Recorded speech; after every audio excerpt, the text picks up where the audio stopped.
दोस्तों जहाँ पे भोजपुरी इंडस्ट्री में खेसारी लाल यादव जी धमाल मचाते रहते हैं, वहीं पे मगही इंडस्ट्री में आशीष यादव जी भी धमाल मचाते रहते हैं दोस्तों जी।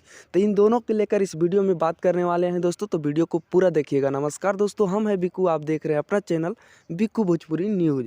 तो दोस्तों सबसे पहले तो आप लोग के बता दें कि खेसारी लाल यादव जी भोजपुरी इंडस्ट्री में राम बने थे दोस्तों, जिसका लुक काफ़ी तेज़ी से वायरल हुआ था दोस्तों। तो वहीं पे आशीष यादव जी मगही इंडस्ट्री में शंकर भगवान जी बने हैं, और जो कि फ़ोटो बहुत लाजवाब लग रहा है दोस्तों। और ये लुक सोशल मीडिया पे काफ़ी ज़्यादा आशीष यादव जी के फैंस वायरल कर रहा है दोस्तों जी। तो हम सोचे अपना भाई को ये अपडेट बताना चाहिए। आप लोग के आशीष यादव का ये लुक कैसा लग रहा है दोस्तों, आप लोग कमेंट में ज़रूर लिखिएगा। और आप लोग के बता दें दोस्तों कि आशीष यादव जी अपने बदौलत मगही इंडस्ट्री में राज कर रहे हैं और राज करते रहेंगे दोस्तों जी। बाकी वीडियो आप लोग के अच्छा लगा तो वीडियो को लाइक कीजिएगा। धन्यवाद, फिर मिलेंगे बवाल खबर के साथ।